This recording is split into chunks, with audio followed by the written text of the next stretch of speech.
And there comes a point, sometimes, not for everybody, but there comes a point, or there can come a point, where we are stressed out by social media, stressed out by the news, stressed out by our jobs, stressed out by, Slack and email and all these different tools.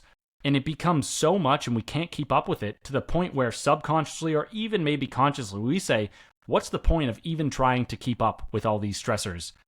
Screw it. I'm just going to, lay down here and take it, right? And that lay down here and take it piece being the idea of falling into a depressed state, or a helpless and a hopeless state.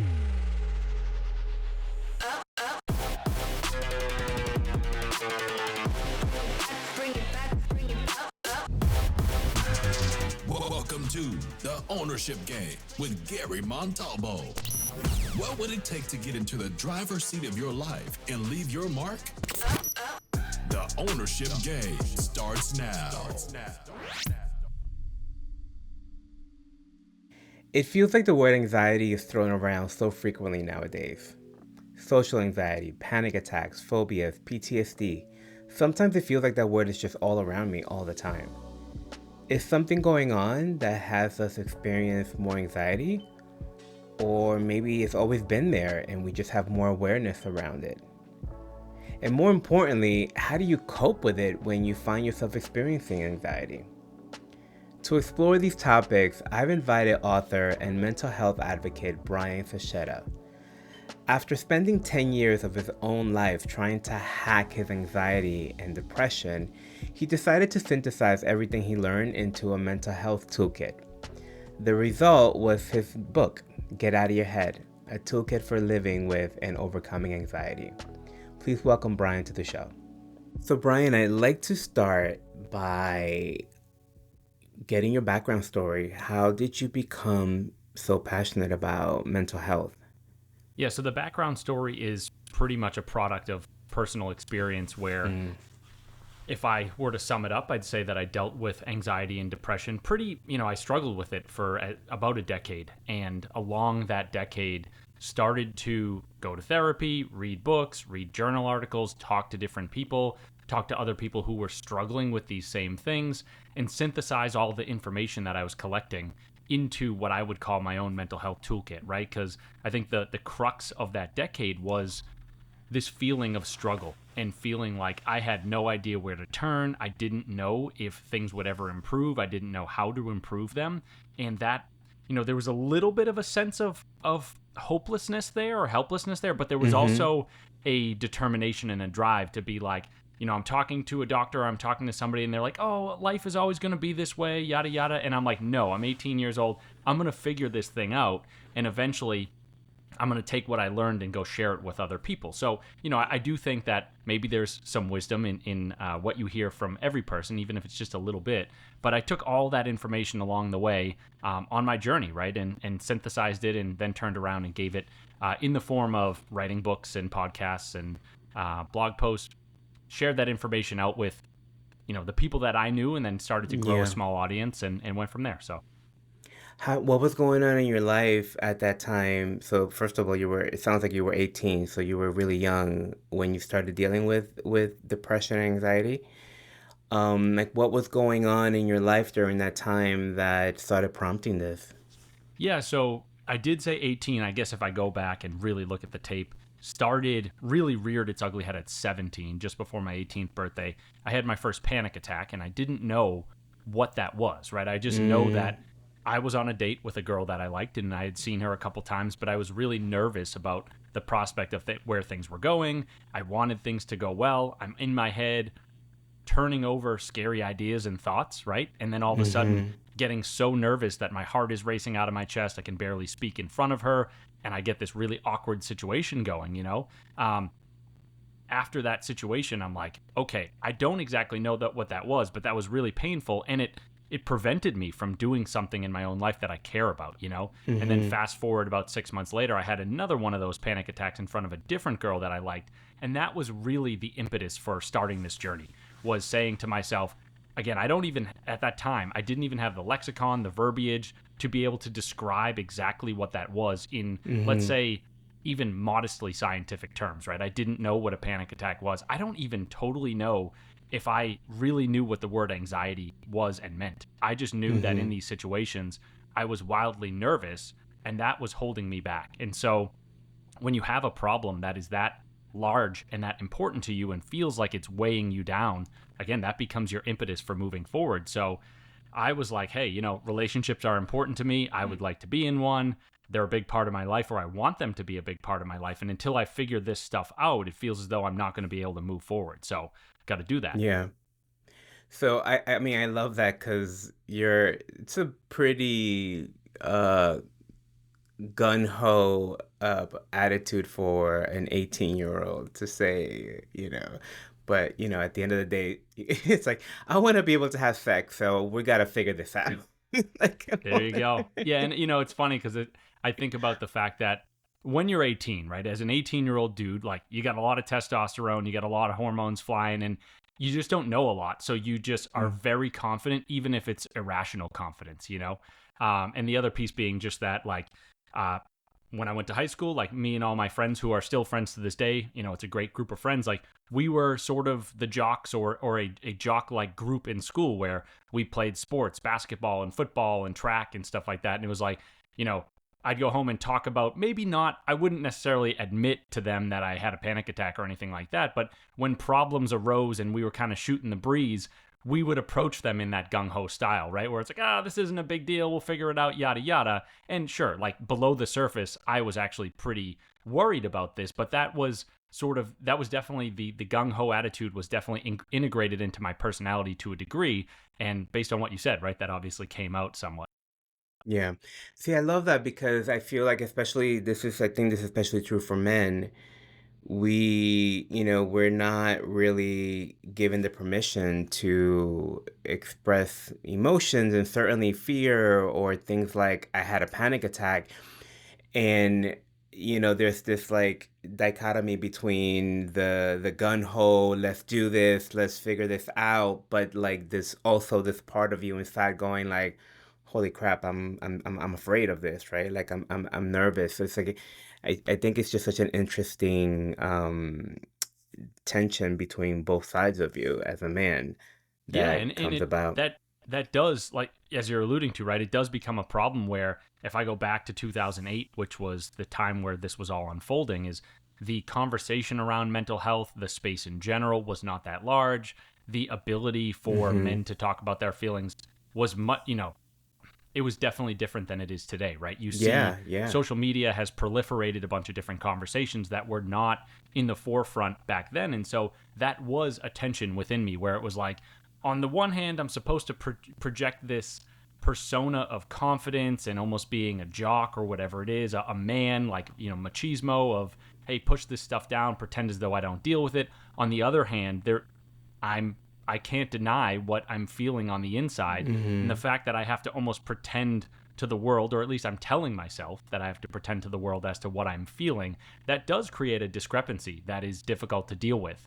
And I think, moving the tape forward a little bit and talking about some of my writings and whatnot is I always a lot of the times I will say that dealing with those discrepancies is kind of maybe not the first step, but it's a very important step, right? Where it's like, if you are projecting some other image onto the world than the person that you actually are inside, you're in trouble. And until you get those two things in harmony, maybe it's nervousness, maybe it's anxiety, maybe it's depression or self-consciousness or whatever, but there's going to be something there because you're projecting a false image onto the world. 1000%. I could not agree with you more. And it spirals because it's like you now have to maintain this image, which requires energy, which requires resources. So you're depleting your resources from, like, other areas that really matter to you. It's such a key point that you're pointing to. Okay, so you have your second panic attack, and you sounds like you start to go, okay, I got to do something about this. I'm going to figure this out. So what happens next? What are the steps that you took to try to figure this out for yourself? Yeah, and I do want to put the caveat out there that it wasn't necessarily very methodical. It wasn't like I sat down and I was like, step 1, step 2, step 3, do all No, these thank things. you. Thank you for saying that, For because sure. often we look back and hindsight is always 2020, right? So it's like, well, I developed my system. It's like, no, that came afterwards. So Exactly. great. I love And it. and that system, it really did take about 10 years to develop, right? So I'd say on the one hand, I am buying books online, buying cassettes, listening to different people talk about nervousness and anxiety and stuff like that, beginning to develop that lexicon or have an understanding as to what these different things are that I'm experiencing. On the other hand, still dealing with that discrepancy inside of saying, the world sees me this way, but I see myself this way, or at least part of what I'm dealing with, I see myself in that other fashion. And that created or perpetuated some of the negative feelings that I was feeling throughout that period. And, I say, okay, on the one hand, I was doing some things that were methodical to gain more information. On the other hand, because I was not necessarily 100% ready to jump in with both feet and say, I'm going to go tell a bunch of people that I'm struggling with XYZ and I'm going to go to therapy regularly or whatever it may be, as an 18-year-old kid, like, I'll be totally honest, right? And I use the honesty because I think everybody struggles with this stuff to a degree, or a lot of us Yeah. do, and I don't think it serves anybody to not be honest, right? But so, 18 years old, I'm at college. Again, I'm a freshman. First few weeks there, I'm trying to figure all this stuff out. And in college, you drink a lot, or many people do.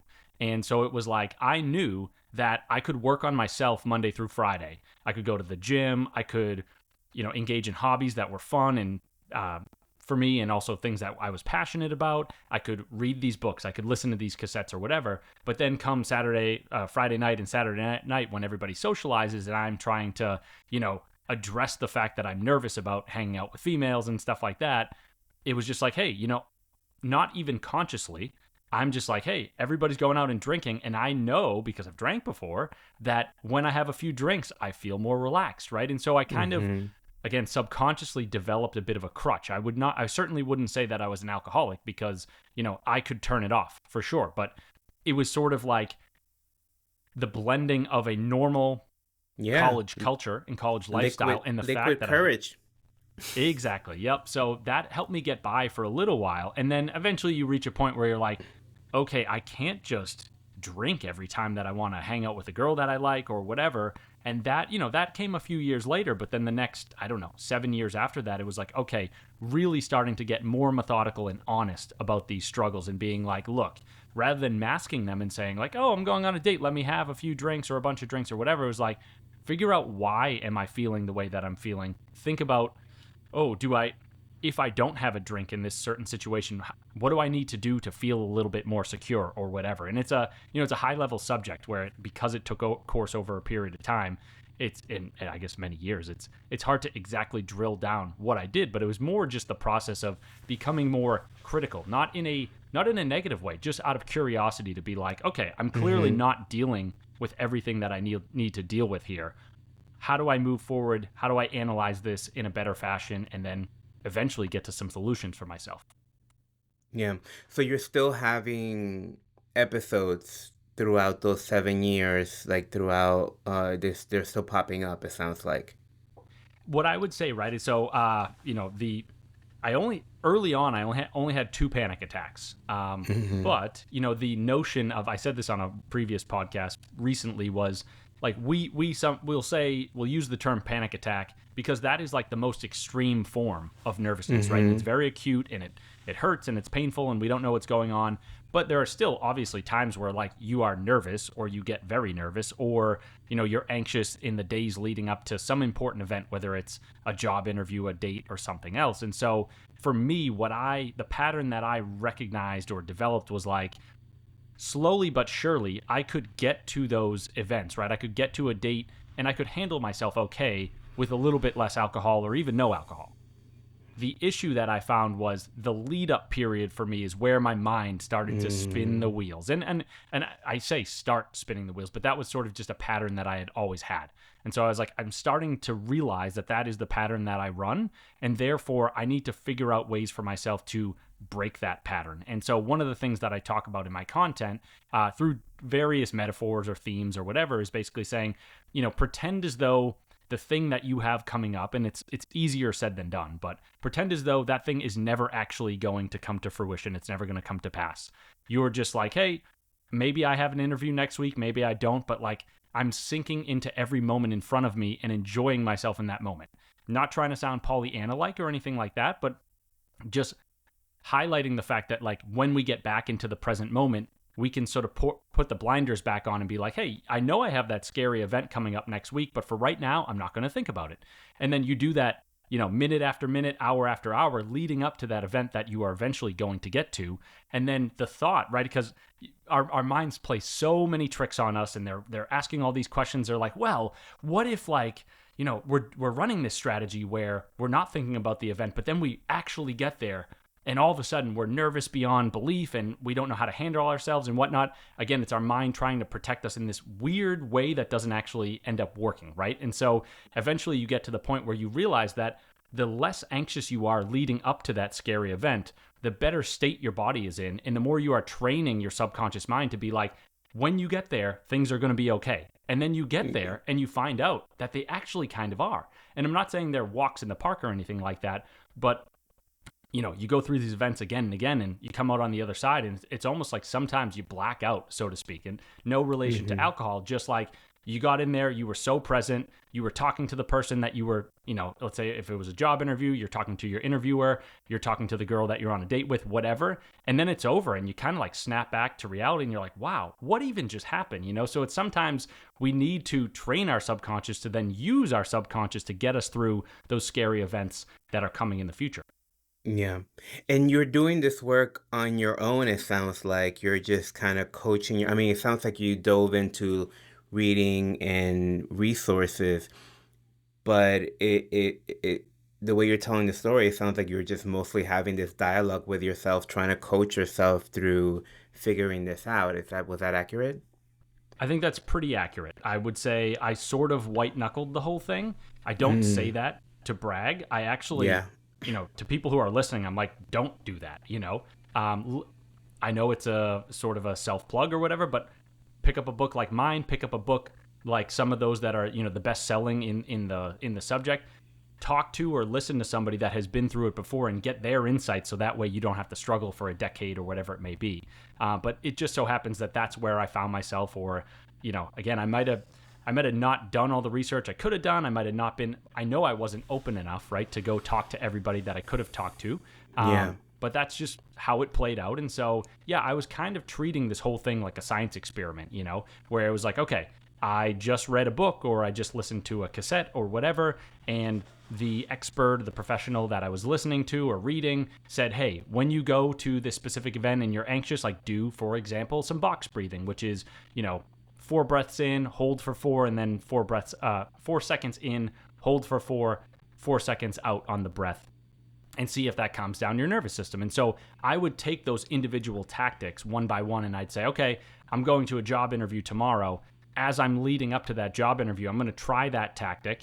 And maybe even when I'm there at the interview, I'm going to use that tactic as well. And then on the other side of it, I'm going to say, okay, let's sit down for a minute and analyze where we got with those various tactics, and start to compile, again, that the term I use is the mental health toolkit, figuring out what things worked for me, what things didn't, and kind of leaning into the ones that did work, because there's a lot of tools out there. And I think one of the difficulties, right, is you may read a book and there's a lot of different ideas and concepts and tactics in there, but they might not all resonate with you. And that's just how things go, right? Not everything resonates with every person. And so my job, and then also like on a personal level as I was going through this journey, but then also like my job was to find the tactics that worked for me. And now looking back and saying, okay, now I have these books out there and I'm trying to help other people with their mental health. My goal, my mission is to help those that are listening to my content, that are reading my books, cultivate that same sort of, or build that same sort of mental health toolkit that they can use in their own lives.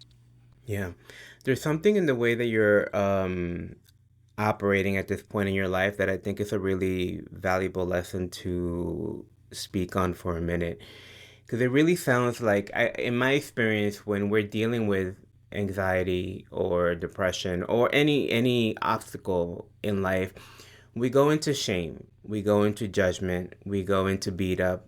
And so when you're in that, that's what's consuming all your energy, right? The shame, the guilt, that becomes your whole world, and you just start to spiral.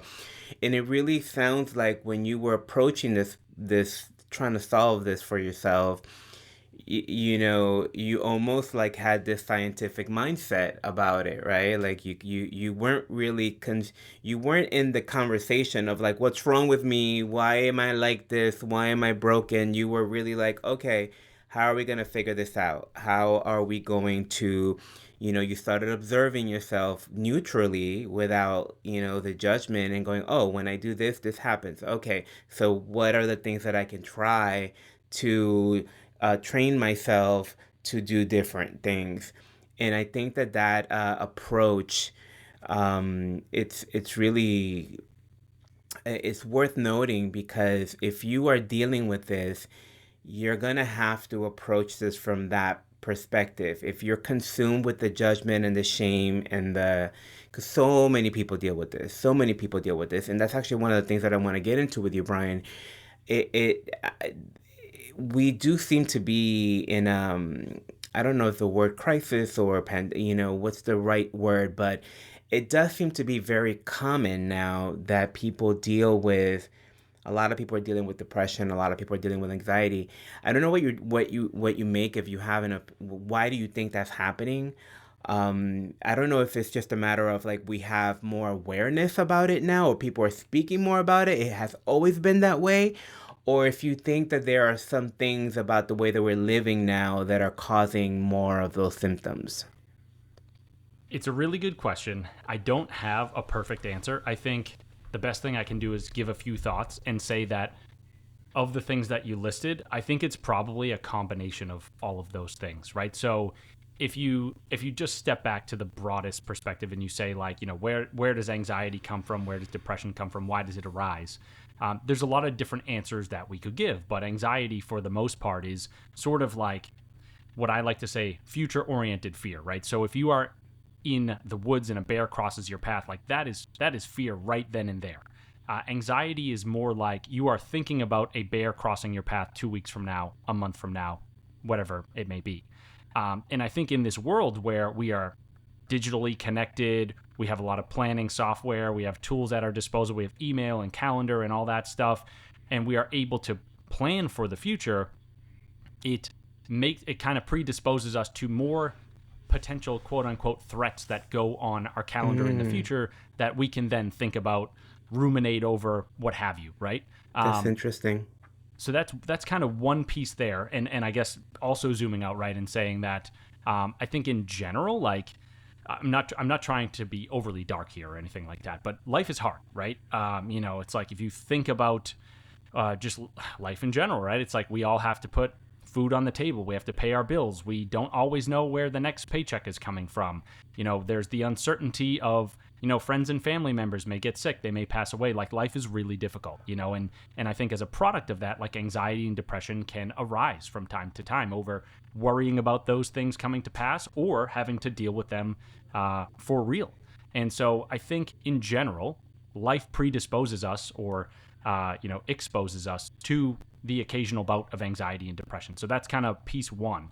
The second piece, I think, is more specific to the way that we are living today. And this was something that you touched upon, right? There are a lot of studies out there that talk about the various inputs to anxiety and the various inputs to depression. And I could talk about it for hours, but I'm going to save everybody that and only talk about it for a quick minute. But okay, so it's like, what are things that would make us anxious or would make us depressed, right? So just to spout off a couple of them, it would be like, we don't get enough exercise. We don't move our bodies. We think terrible thoughts. We adhere to negative beliefs. We are isolated all the time. We abuse our bodies with, cigarettes and alcohol and drugs and you name it. And we mess up our neurotransmitter activity and whatnot. And so taking some of those subjects and just looking at the way that we live, right? It's like we all live inside. Like how many hours of the day is the average person outside? And I would like to consider myself an active person, but I have a Whoop tracker, like the fitness tracker, and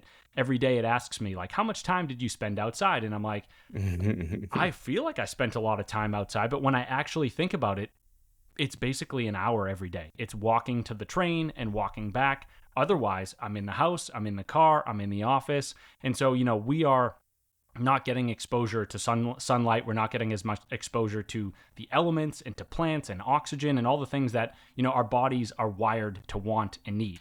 On top of that, right, we don't eat really good foods. In general, right? There's a lot of fast food out there. There's a lot of processed garbage. We aren't putting the right things into our bodies that they need. In addition, a lot of us live, I think more and more isolation is becoming a greater problem where we spend a lot of time on our phones. We spend a lot of time on social media. If you live in a city, you may very well live by yourself in a small apartment. I don't think that's necessarily good for your mental health, where playing the tape back over the course of human history and saying, okay, how did we used to live? And our bodies probably became a little bit habituated to that in the sense that they want those things to remain. It's like we used to live in small tribes. We knew everybody in the tribe. We had close connections and relationships with everybody in that tribe.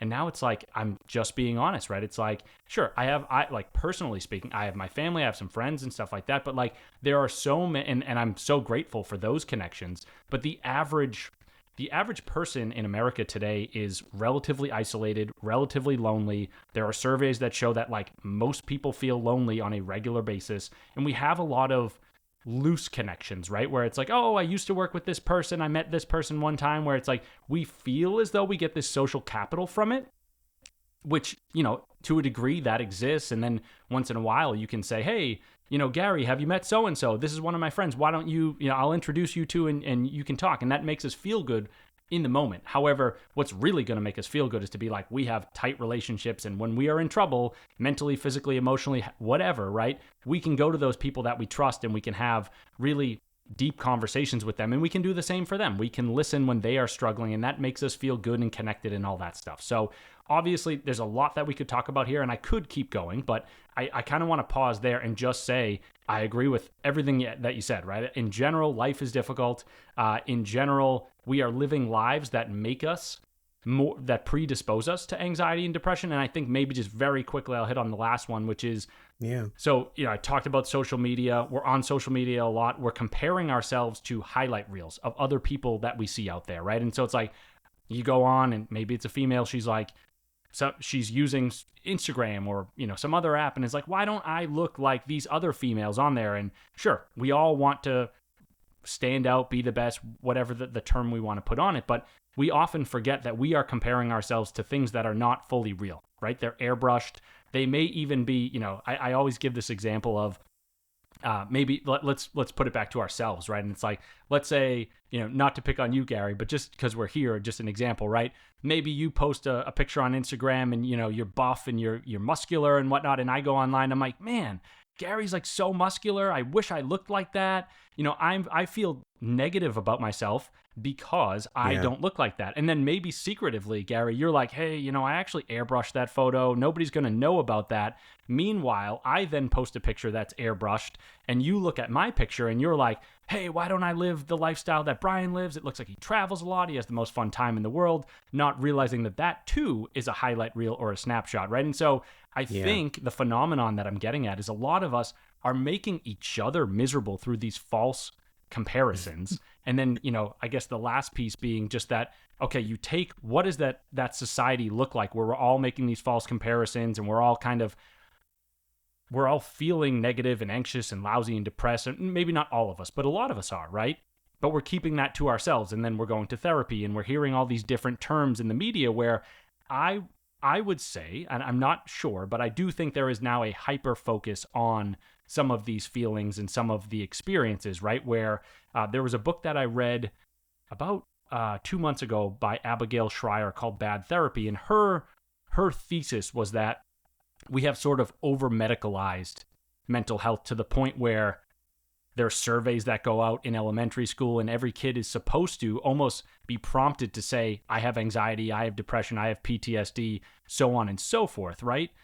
Even though life is hard and there are challenges, I think we do need to step back and say, okay, if 99% of the world has a condition or a disease, right? Is it really a disease or is it just something that from time to time we have to deal with? So I think it's a balance of figuring out the answer to that question.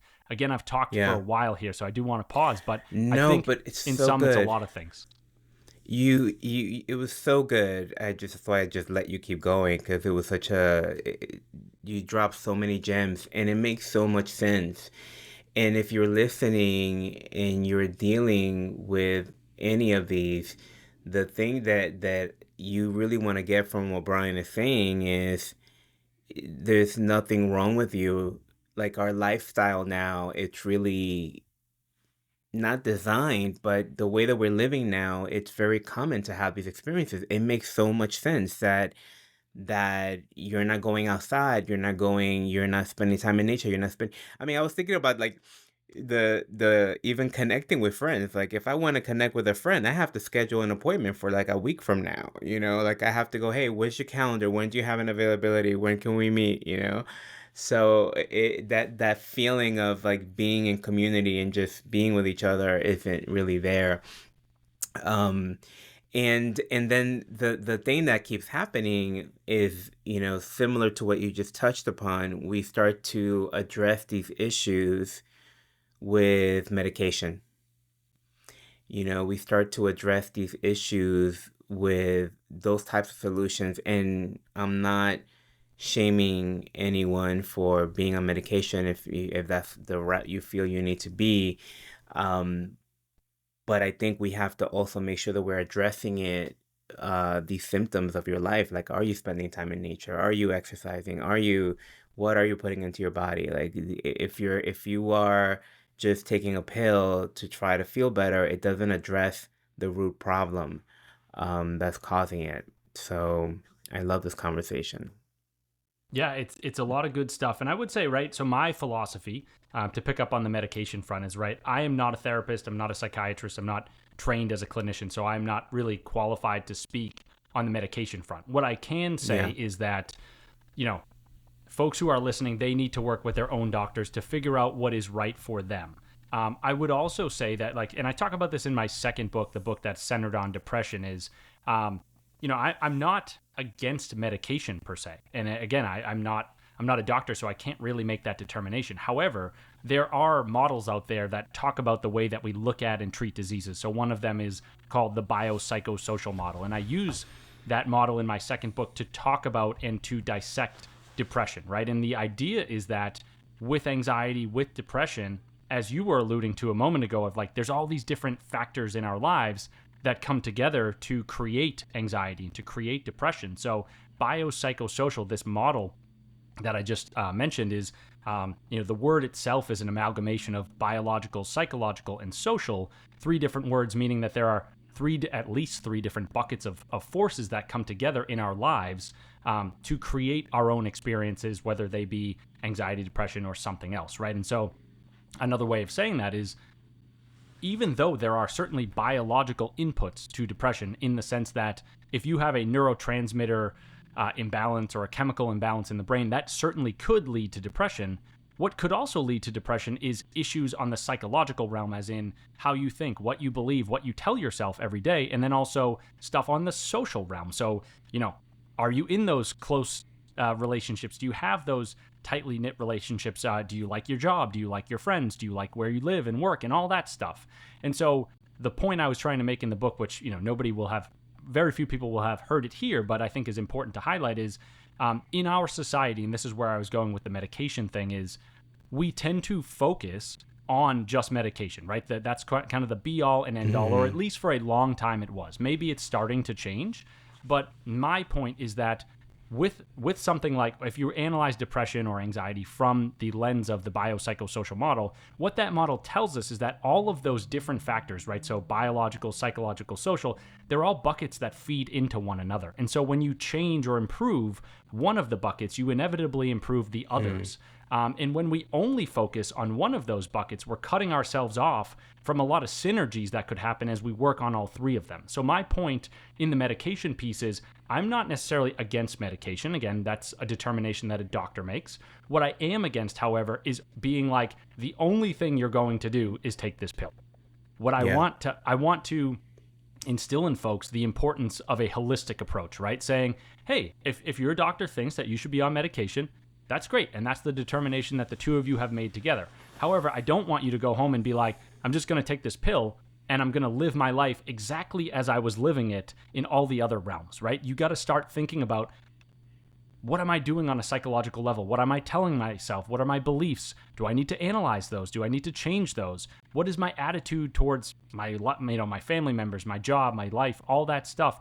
And then on the social front, it's like, okay, if there are factors that you can change, whether it's, again, social is this very broad category. So it's sort of everything that is not biological or psychological. But just as an example, right? It's like, how often do you get outside? Do you get sunlight? Do you get oxygen from, being in nature and being around plants? If not, maybe try to do that a little bit more. And so that is one of the things that I try to bring to the table is having folks think about a more holistic approach to our mental health, because it's really important. There's a lot of factors there, and they all come together to create a positive synergy. Yeah, I love that. When did it become for you, when you were, this was like a personal journey you were on, when did it change from a personal journey to, oh, I have to get this message out? How did the book idea come out of it first? Like, talk to me about that. Yeah, I mean, so going back to being 18, right, is I was definitely full of testosterone and whatnot. And at the time, when I was first dealing with the anxiety, I was like, I'm going to figure this out, and then I'm eventually going to do something about that, right? I didn't exactly know what medium or what form it would take, but I was like, okay, maybe I'll write a book, maybe I'll become a speaker, whatever, Really? So already at that point, part of the solution was going to be at some point. Okay. It certainly felt that way. Yeah, and I don't know, that maybe that's just part of my personality ingrained in me. I have no idea, but that was certainly there. I did lose touch with that a little bit, where it wasn't until about 7 years later, after having sort of been mired in this stuff for a long time, that I kind of look back and I was like, okay, I'm finally starting to see the progress add up. I'm starting to see the changes that I have made have a positive impact on my own life. And I also now have 7-ish years worth of pain to look back on and say, it's always difficult to compare, because obviously folks have been through a lot worse things than what I have. But I just know that the anxiety, the depression over a long period of time, that stuff was really difficult. And for a lot of folks who are listening, they can relate to that, where it's like, hey, some of these conditions can push you to ask yourself, do you even want to be here anymore? And if you get to that point, that means that's a lot of pain, So that's the only thing I can really say there is I felt as though I had been through a lot of pain. And I now had 7 years worth of evidence to sort of back that up for myself. And I thought to myself, okay, I originally said I want to do something with the information I eventually gather. And here I am on the other side of having gathered some of that information and really feeling like, okay, I went through this pain and clearly other people are going through it as well. That really became a motivating force for me to be like, I got to reconnect to that message of wanting to do something with this information, because I now have that motivation behind it of being like, there's a lot of pain in the world. There's a lot of people struggling with this stuff. It wasn't just like I was nervous one day, I figured it out the next day, and that was that. I was like, this is, for better or for worse, this is at least the story or the internal struggle of my young adulthood. Maybe, I don't know what the future has in store for me, but I was like, if you deal with it for 7 years and then eventually 10 or whatever it may be, I'm like, that's enough time for me to be like, there's something going on here. I want to do something about it. Let's get into your book and talk about what do you want to say about the book now? Like what introduce us to it. Yeah, so would you prefer to talk about? So I got 2 books, one on anxiety, one on depression. Which one would you like to tackle? I mean, I feel like we've been focusing more on anxiety, but I'm gonna let you answer that question. I feel like we have to touch on anxiety because that's mostly what we've been talking about. But I think you should definitely share how they connect together and build upon each other. And definitely. So here's what I'll say on the latter first, right? Is anxiety and depression are like 2 peas in a pod. A lot of clinicians or scientists will say that, right? And the thought is basically that, almost to the tune that I was singing earlier, where anxiety is basically future-oriented fear. It's almost like so I'll put it this way, right? Anxiety gets us to the point of almost being scared blankless, if you will, right? And eventually we get so scared, or we get scared often enough that maybe we get to the point that we say to ourselves, even if it's subconsciously, I am so scared all the time. All these different stressors, all these different fears arise again and again in different places and in different levels of intensity, and I don't know how to ward all of them off. Eventually, if that is the case and that keeps happening, our brains eventually enter a state of learned helplessness, right? So we go from, scared blankless to utterly hopeless. And hopeless, or like hopelessness and helplessness, are sort of the defining conditions, if not the signatures, of depression itself. And so there are some studies out there that show that, if you expose, for example, mice or rats to, there's this protocol called the UCMS protocol. It stands for Unpredictable Chronic Mild Stressor Protocol. And so the thought is, all right, let's take this environment where these rats live, let's expose them to, again, unpredictable, chronic, mild stressors. So these are not stressors in the sense of like, a cat comes in and eats the whole family. It's more, we go in, we, mess with their sleep-wake cycles, or, we turn on the lights in the middle of the night, we tilt the cage, we remove some food, we introduce a small predator, not the most dangerous thing in the world, but we introduce mild stressors at a sort of irregular or unpredictable, again, on a unpredictable level or time frame. So if we adhere the rats to that protocol over a certain period of time, at first, they will, one of these stressors will come on and they'll be like, their sympathetic nervous systems will activate, right? The fight or flight nervous system or mechanisms will activate, and they'll run around. They'll be like, here's a stressor. I got to get out of here. I got to try to escape from this stressor, right?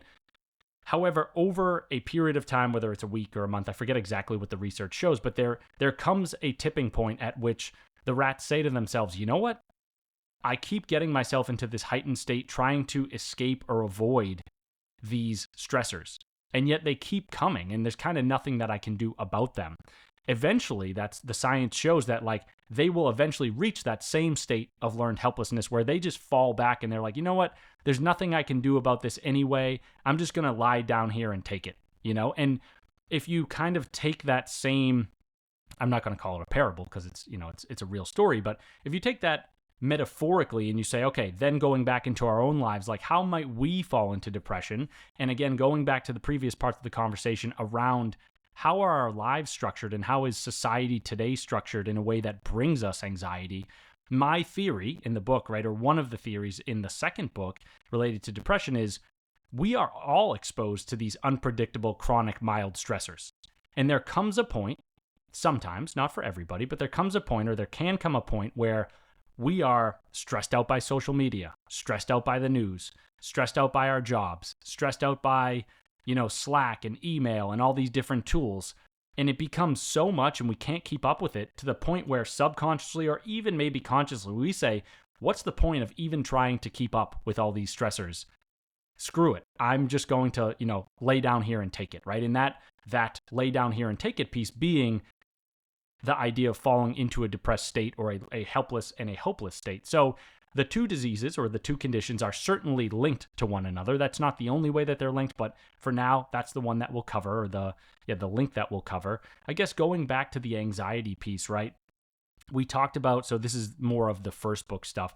We talked about how anxiety can sometimes arise. And I think one of the other one of the things I talk about in that first book is the fact that anxiety can arise almost in two different ways that then become a synergy, right? So there is we face a stressor or a threat in our environment, right? Let's say we're trying to cross the street and a car comes flying down and all of a sudden, and we didn't see that car coming and we get freaked out. And then all of a sudden we're like thinking to ourselves, where did that car come from? What if another car, jumps into the middle of the road and tries to hit me and whatnot? And so these real life stimuli get picked up by our body and kind of get the fight or flight mechanisms kicked into gear, right? So our hearts are racing, our blood is pulsing, and all that stuff.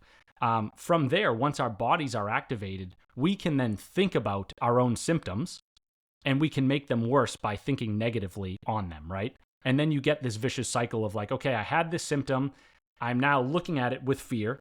those thoughts then tell my body to increase, the signals that are running inside my body, whether it's my heart or my blood or my vision, kind of collapsing or getting tunnel vision, if you will.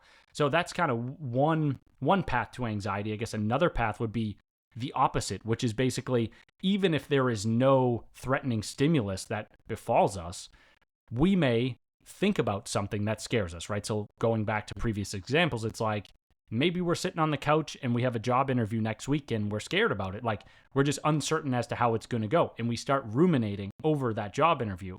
Just by virtue of thinking about that event, we can signal to our bodies to ramp up our fight or flight mechanisms, right? And so to get our heart racing, to get our palms sweating, to, create that tunnel vision, to get us not being able to focus on anything else. And then from there, we started with the thoughts. We created, for one way or another, we created the sort of manifestations or the symptoms within our body. And then all of a sudden we look at the symptoms and we think negatively about them. And so we get ourselves into the same spiral, if you will, but just through a different entry point. And so what I talk about in the first book and sort of the ethos behind it is saying, look, it's hard for us to always control exactly what our hearts do when we go into scary situations, right? There are parts of our brain, sort of the reptilian brain, if you will, the old parts of our brains that are just wired to react to stress, right?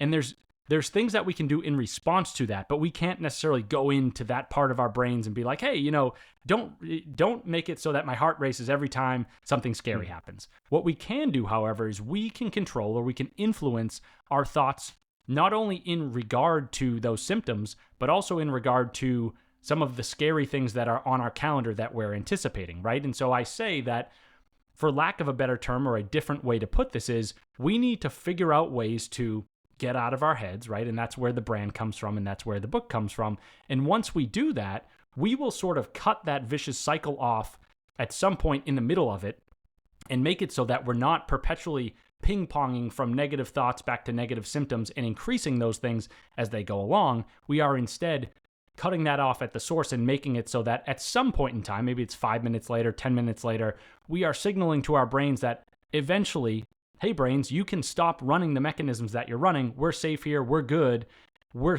If you want to turn off those symptoms and mechanisms in the body, that's totally okay, because nothing bad is actually going to happen here. We were just thinking that maybe that would happen. Mhm. I love it. And so your book is really a toolkit of different strategies that you can apply to achieve this. Is that accurate? Exactly. Yep. So the mission is to help people get out of their head, and then the meat of the book is providing those tactics that, again, going back to the notion of a mental health toolkit, right? I'm going to throw a lot of different ideas at the reader, and I do, because I know that if I only gave, the 5 best strategies or tips or whatever, any one reader may say, hey, I didn't like any of these, I liked one of them, whatever. So I just kind of give it all, right? All the information that I've covered, or at least the stuff that has worked for me in some capacity, I provide that to the reader with the caveat of saying, look, you're going to read this book. You're not going to take every single piece out of this and put it in your own mental health toolkit. But if you take half of it, if you take 40% of it, that's pretty good. And that'll get you going on your journey. So yeah, that's the again, to kind of answer the question, that's the fleshing out of the book, is providing those strategies, but also making it kind of fun or relatable along the way with some personal stories of dealing with anxiety and maybe how I got out of some of those situations. It's, I guess last piece I just want to cover quickly is, I don't write these books from a place of like, I have everything figured out and I'm a genius or anything, right? Mm-hmm. I also, like we talked about previously, like the shame component, right? It's like, I dealt with that for a long time, and we're all human, and I'm human. And so I still, to a degree, deal with that. However, I think that as you go along this journey, you start to get better with that piece, right? And so I'm trying to provide for my audience, for my listeners, my readers, a safe space, if you will, to be able to say like, look, this stuff is hard. It's okay. We're going to figure it out. We're not going to sugarcoat anything. We're not going to gloss over anything. We're going to approach it head on. We're going to figure out a way to get past it, and then eventually we will. And hopefully we can then go back to living our lives as normal or as expected, or at the very least, will alleviate some of that anxiety, some of that depression, and will make our lives a little bit more enjoyable, or at least get to where we're hoping to go, even if it takes a little bit longer than we'd hoped. Yeah. Well, Brian, we can go on and on and on, but we gotta wrap it up. I so appreciate you coming to the show and sharing your knowledge. You are incredibly smart and thoughtful, and I think this is something that it impacts so many people, right? There's so many people dealing with this in the shadows, in the closet, if you will, and I love the way that you are giving people permission to approach it from a place of not judging yourself and like, really, let's figure this out like a science experiment. Like, let's keep at it until we figure it out. And I hope if you're listening and this is something you're dealing with, that you really take that away, because for me, that's probably the most valuable part of this conversation, that you really approach taking this on and working on yourself, not from a place of I'm broken, what's wrong with me, but from a place of like,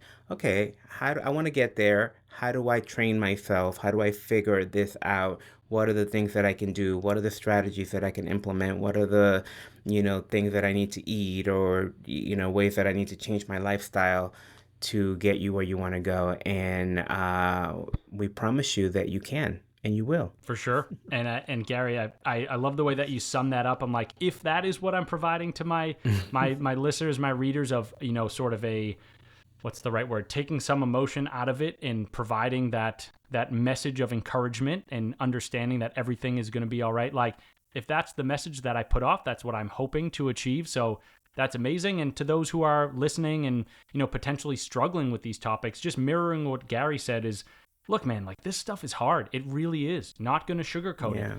At the same time, we can figure it out. And so I want people to not lose sight of that, to not lose hope of being able to eventually get through it. And, if you need my help, if you need Gary's help, send us a message. That's what we're here for, to help people through this. And yeah, it's a really meaningful pursuit, but also just seeing people improve, right? It's like, man, that touches your heart for sure. Nothing better in the world at all. All right, thank you so much. We'll put all your information and links to the books in the show notes, so that people can find you and access your book. Thank you for being on the show. Hope you come back soon. Awesome. Thanks, Gary. I think Brian's approach to this is really interesting. First, let's just point out that he's just an average Joe guy. And what I mean by that is that he's not a mental health professional and has no training. He's not a medical professional. He's just a regular guy who was experiencing something that was getting in the way of what he wanted. Second, I love how he approached it. He approached it from, how can we solve this problem? I want to be in a relationship and this is getting in the way. So how can I work at this until I figure it out? And then he just kept working at it. And he just kept trying new things and implementing, each time getting better along the way and implementing what he learned. There's something very scientific about that approach that I think allowed him to remove himself from the feelings of the situation and allow him to be neutral at it. Lastly, he knew he would figure it out. He didn't know how or when, but he knew he would figure it out eventually, so he just kept at it. He didn't give up. I don't think experiencing anxiety or depression is the actual problem. I think it's that we resist experiencing it when it comes. Instead of, oh, I'm experiencing some anxiety right now. What do I need to do to calm down a bit? Oh, let me do some breathing exercises. We go, oh no, oh my God, I'm feeling anxiety. What's happening? Why me? What's wrong with me? Why do I have to? And then you go into a tailspin. One way of being allows you to surrender to it, and it lets it flow past you. The other one has you get stuck in it, and it gets amplified. When we learn to allow and let it be, then we can have the anxiety and depression simply be information about what's needed in the moment. We can have the anxiety and depression without it having us. As always, thank you so much for joining me this week. If you know anyone who needs to hear this episode, do me a favor, do them a favor, and share it with them. Not only will they thank you, but you will have done your part in spreading the message of ownership. And I think we can all agree, the more people living in ownership, the better, right? I will see you next week. Thanks for listening to this episode of The Ownership Game with your host, Gary Montalvo. Make sure to like and comment on your favorite podcast platform, as well as subscribe so that you never miss an episode.